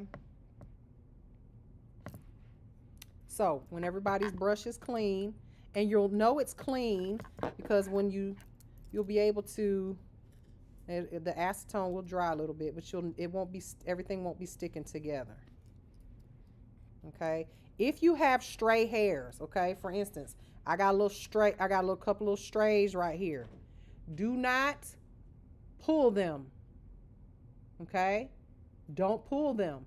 If you pull them, you're going to create an empty spot in that ferrule, and it's now going to be loose. Okay, and more will come out. So what you want to do is clip them with a pair of scissors or nippers or something to that, nail clippers, something like that. Okay. And I like to use nippers, but I have some scissors right here, so I'll show you because I do have some little strays here. Okay. I don't know if y'all can see them right there. Let me see if I can zoom in. Ooh. Ooh. That telephoto lens is, whew. Let me do that again. Okay. So get in there close to it and then just trim it. And then that's going to keep, it's not going to end up messing up the ferrule area of your brush, okay? Don't be rough with this brush, okay? You're not going to be pulling and tugging and yanking pieces out. You got to treat it like a baby, okay? So now I'm going to, how am I going to dispose of this acetone? Because we don't want this acetone inside of our monomer, because just pour it into the paper towel, okay? Don't worry, by the time we get to this, you don't gonna need another one. It'll be dry, okay? We're gonna clean that off. All right, now we're gonna move this to the side. Now everybody should have, this is ultra pink powder, and I like the ultra pink powder when we're practicing on this white paper versus a clear, because you can see it. All right. Now, what we're going to do, don't put your powder on that paper towel that has the acetone on it, because then it's going to melt and stick to the bottom of your, okay? If you guys want to, like I said, you can just hold it off to the side or put it in front like I have it here. Now, how do we put this monomer in this jar to keep it and not make a mess? All right, if you pour it like this, it's going to leak down the side. You're going to get it on your hands, okay? I need some gloves because I'm going to end up breaking out if I don't. Y'all, I'm recommending y'all put some gloves on, okay? Gloves, everybody, if you want to take one, pass it, take the box and pass it down. That's the medium. I don't know what size y'all need. Probably medium. I only need one. Okay. All right, so put you some gloves on. Now, the best way to get this out of the bottle without leaking it everywhere, and this is just kind of physics, all right?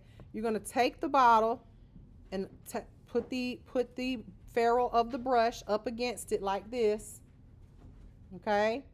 And whatever direction your brush is pointing, get closer because you ain't nowhere near that hole. That's what she said. All right. Get close and then pour it, and it will go directly down into your dapping dish. Okay. Look at that. You see that? No mess. All right. And then, well, I wouldn't use a whole lot of it because, you know, you can always add more. Okay. So now,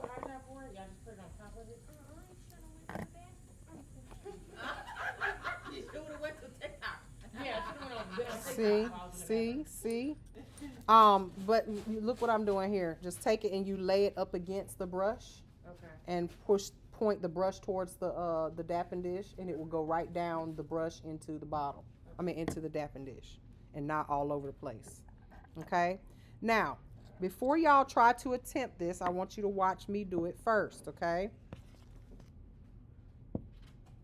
So I've got I prefer to have my powder above my liquid. And that's no matter what. If I'm using a damping dish like this, any type of damping dish, I want to make sure that I always have my damping dish like in front and then my powder in behind it. Okay, you can do whatever you want, but the reason why I do that is because you're putting pressure on this damping dish, and you might tip it all the way to F over if you have it behind the other way.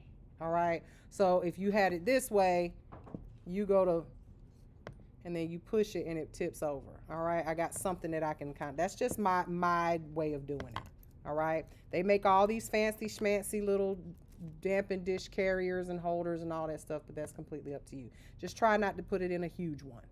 All right, so when you pick up a bead, there are lots of teachers that will teach you to count and to do all this tapping and all that stuff. At the end of the day, it's really all about practice. Okay, you can sometimes and using the same products over and over again. If you try to change, if you change your product, like say for instance, you practice with this all day long at school, but then you go home and you practice with Young Nails, or you practice with, you know, some other brand, or maybe Miss Mary got it all, you know, 80 degrees in here, and you in your house is 68. You know, it's going to cure differently. Okay, so just keep that in mind. Don't go. A lot of new nail techs, they will start using one product, they're like, oh, I don't like it, and then they change to another one, and then you never really get good with any one product. Okay, so find something, a color that you like, a certain texture that you like, a certain product that you like, and stick with it for a little while. Practice with it. Okay, so like I said, some companies will tell you, okay, you're gonna go 1 2 3 1 2 3 1 2 3 1 2 3 1 2 3. Ain't nobody got time for that. Okay, just keep practicing it, learn your product and how it works. Okay, so I know, like for instance, Tammy Taylor will tell you to go in there, press it inside of the dampen dish, and then gently push against the dampen dish, and then lay it in the powder. Well, what is your gentle versus my gentle, and what is gentle? You know, everybody's gentle is different. It's a whole lot of things ringing there. All right, so I tend to do this motion, and this is just me. You'll find your own way, but I go in and I swirl because I want my brush to have like a little bit of a point to it, just so I can be a little bit more, pick up more of a rounded bead. If your brush is super wide and you have it, you know, flattened out like this, you're not necessarily gonna get a round bead, are you? It's, you know, so you know, the perfect bead is going to depend on what you're doing, with how you're picking up your brush and the shape of your brush. Now, you will also notice that when I always use my fulcrum finger to help me pick up a bead. Same, we use our fulcrum finger, so I try to get y'all to be using that fulcrum finger when you are polishing as well. Okay, so you're going in, and I'm going to pick up a large bead, okay? And I do this number right here. I pat a couple of times. Now, you see how it looks like wet sugar right now? It's not really smooth. Give it a second, and it will start to smooth out. You see, now it's smooth. Now I'm going to take that bead, and I'm just going to press it and release it, and then clean my brush. Always in that order, okay? Press it. I don't want y'all patting it. Look, see how it just, and I know that was super, I made it look super easy, right? Yeah. I'm so sorry. I really try to mess up, y'all, and it's just hard for me to try to do it to where maybe how you guys would do it. But I've been doing this for so long, right? I know how big of a bead to pick up, and I do it sometimes it's a little too big. So this is perfect. This is what I want, right? And when I mean it's perfect, I mean it's really perfect. It really is. It's literally I mean, it really is perfect. What the heck? Hold on. I think I got my I need to turn this where it doesn't turn off. Oh hell no. Phone dead. Oh, my phone be dead. Surely is dead. Hold on, let me switch phones. But you want the bead to also have the characteristic of being smooth and round, okay, and not flat and like a donut. Oh shoot, there we go. This one is. Let's turn it that way. Okay. Yeah. I know, y'all. I'm sorry. I'm sorry, y'all. It is perfect. But if you look at it, from this view, you see it's got a little fluff to it. It's not flat, okay? You can see where I pressed into the middle, but it's not a donut. It's nice, and it has a nice little smooth kind of dome look to it, okay? Now, when you're new at this, sometimes y'all end up picking up and creating donuts. And that's because it was too dry. You pushed into it and it left a little hole in the middle, and it's fat on the insides. And then y'all also create pancakes, and that's when the powder is way too wet, okay? So again, in that order, we go in, tap it off, and you guys will see me do this too. What am I doing? Resetting or leveling out my powder. And the reason you want to do this is because if you get a whole bunch of little dunks and chunks in there, little dips in there, you're not going to pick up a perfect bead. So you go in, let's do another large bead. I'm just going in, I'm doing my little swirl, okay? And then I'm going to pat, pat, pat, give it a second. You see that how it looks a little bit uh-oh, what's going on? There it goes. And then we're going to push it, drop it, release it. It will flow on its own. Okay? I don't know why. Hold on, y'all. It always wants to do this to me. I should have charged my phone. Okay? Hold on, y'all. Damn, that one's perfect too. I'm sorry. I don't like this list. I think mine's pretty right. Hold on. Let me turn this off. Yeah, I think mine's too dry too. Yeah. I don't know why I'm getting. I don't. Girl, don't worry. Mine is like a. And she just been throwing them on the paper. Just throwing them. Yeah, Just throwing them literally. up there. Don't be so hard on yourselves, y'all. I'm sitting over here with a But here's the thing. Some of y'all doing nails already. What you mean you can't do this? How do we do Not this to this perfection. We are beginners, self-taught beginners, okay? Well, I came here for you. a lot of students, especially in the beginning, their biggest problem is Miss Mary, my acrylic, I'm having problems laying my acrylic, okay? And the reason you're having problems laying your acrylic is because you have not practiced this at all, okay? You must practice your ratio. This is not negotiable. If you cannot do this, and I mean practice this until every time you look down at this paper, it looks like all of them perfect.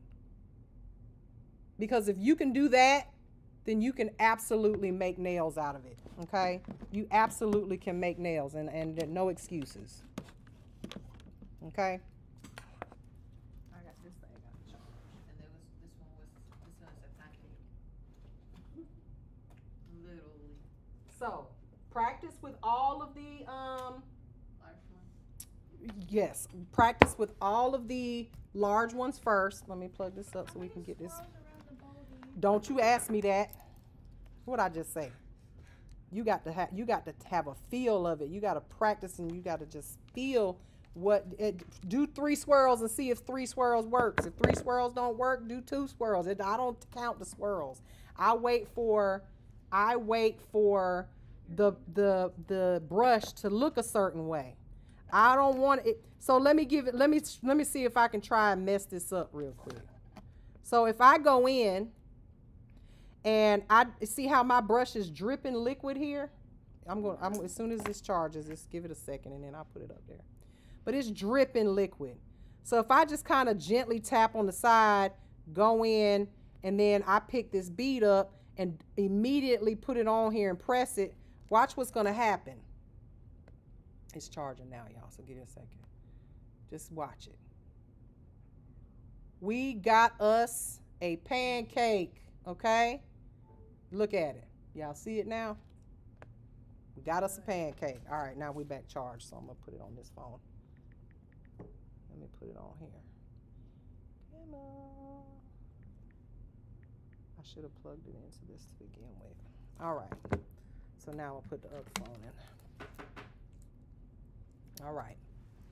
So you got to, again, this is something that I can't teach you, and and anybody who says they can is lying. You have to feel it. You have to have a feel for it. Y'all see that? Pancake, that's a big old pancake too. All right. Now, if I pick up a bead that's way too dry, so I go in and I do 15 swirls, all right? I'm really drying this brush out. And then I go in here and I'm just leave it in there until, you'll know it's dry. Look at how it looks like a crust around the bead. You see the crust? So I put this on, I drop this on my, look, it won't even release from my brush. See that? Way too dry. And some of y'all will go back in your powder and you'll be like, let me give it some moisture. Does that work? Nope. Why does it not work? The chains are already linking and you can't add more liquid to it to make it work. Okay? Now, it will at some point, and you can even see it doing it here, it will try to get smooth and round, but it's only working with the amount of liquid that you put in it. So if you didn't give it enough to begin with, it's going to be a dry, brittle, crunchy bead. And no matter what you do, you can press it if you want to, because I can press this out and make it fit. Look, I can fix it. Look, I can do that. I can fix it. I can make it fit. Craig? It's so hot. What does that mean? See, I can make it fit, but look what happened. Look at the shape of this bead. It's more like, it looks like a hockey puck. And that means that now it's not wet enough where I can really get in that cuticle area and make it nice and smooth. It's going to end up being lifted up off of it. Now I've got to file that area, and filing it too much will make it lift. Okay? So we want perfect beads, okay? Y'all practice that, all right? That heat that you're feeling, someone said here that it's a chemical reaction and there's too much liquid. Is that right? That there's too much liquid? You're always going to have heat on a nail. That's what the chemical process polymerization is doing. So it's not that it has too much liquid. You will feel heat on every nail. Now, the amount of heat will depend on how big the bead is, okay? Now, if you pick up a huge bead and you feel a massive amount of heat, it's not that you picked up too much liquid, you picked up you just picked up too much of everything. Because you're always going to have a heat reaction. The exothermic reaction happens no matter what, okay? So the bigger the bead, the higher amount of heat you will feel. Okay. Someone said that's not correct at all. Well, this is what you do, boo. You go and you go open up your own school and you go live and you start teaching people, okay? That's what you do. Don't come on here with that. You get blocked. That's the quickest way to get muted. I'm talking about that ain't correct. I don't know who told you that. No, the liquid doesn't cause it. The liquid don't cause it. So I guess the powder by itself causes it. It's the powder. Because, you could just dip your finger in the powder and you're going to feel heat. You're just going to feel heat. Just dip your finger in powder, you're going to feel heat. So it's not the liquid. You don't have to put the two together. I love it when people don't come on here loud and wrong. You got to put the two together. So what you mean the liquid don't cause it, or what? It's a reaction that the two coming together causes an exothermic reaction.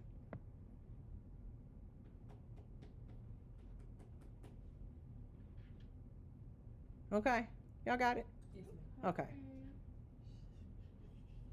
My first experience with her, I was on TikTok live just scrolling, and she popped up. Y'all got to start learning these tools and say at whoever. Not don't, cause I think you talking to me when you say crazy stuff on my live and I just look up and see some shit. Somebody upbeat with something. I was like, where is she? Child, I'll light you up in a Then they heartbeat go to the now. page and they say Augusta. I was like, If you wasn't talking to me, then baby, you got to say you ain't talking to me. You got to at people, cause I be looking at you like, are you crazy? What you mean? I ignore the ones that just be talking just to talk. Okay. Whoever said the wrong thing, y'all need to go to school. You obviously you definitely need to go to school. Don't get me started. All right. That pink stopped you in your tracks. This is ultra pink, but this is a sheer. This one, this is my ultra pink sheer. Okay. I have an ultra pink that is opaque, but when they're doing this particular exercise, I want them to be able to see the pink. Okay, they need to be able to see that.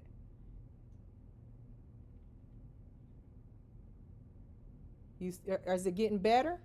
Now you got some fluffy mountains over there. They looking good. But they sitting up way high. They're good. No, I'm not. I'm talking about like that's one I just did. They're getting better. Yes, I see the improvement. I see the improvement. Okay, you're welcome. You're welcome. All right, let me answer some of these questions. All right, cause y'all be making me go off, and I need to make sure I'm reading. I apologize, Diana. I'm sorry I went off on you. You got to learn how to do the at though. You got to at people. You see how Chris is atting people? So you know who they're talking to. Beauty God 360, inbox me and I will follow you. Okay? And I will watch. I crimped my brush, but now it splits. Is it ruined? Well, if you want to have your brush crimped, do not do it yourself with like a pliers or something. You need a vise. Okay? And not everybody has a vise. Mr. Johnny, where we live here in Augusta, if you buy one of his brushes, he will crimp it for you. It's a thing that just kind of squeezes all the pressure at one time on all sides. If you try to crimp a brush with a plier or something like that, then it will end up one side will be uneven than the other, and you may have crimped it a little too hard in the middle and now it's splitting. So yeah, you might have ruined your brush. I'm sorry. But it can always be used for something else, like cleanup brush, cut that thing down, make it stiff and, and trim it really short and use it as a cleanup brush. I've never throw away brushes. What's your brush size to use? Well, this is a size 10, 8 or a 10. I can't remember because I have two sizes. I usually order whatever they have in stock, but this one I think is an 8. Let me see. Hell, I don't know. It's an Ultra Kolinsky. I think it's a size 8. Yeah, you will over crimp it. It can be done. Turn it into a cleanup brush. You have educated me so much. Love watching. Thank you. I'm glad. Yeah, I think this is an 8.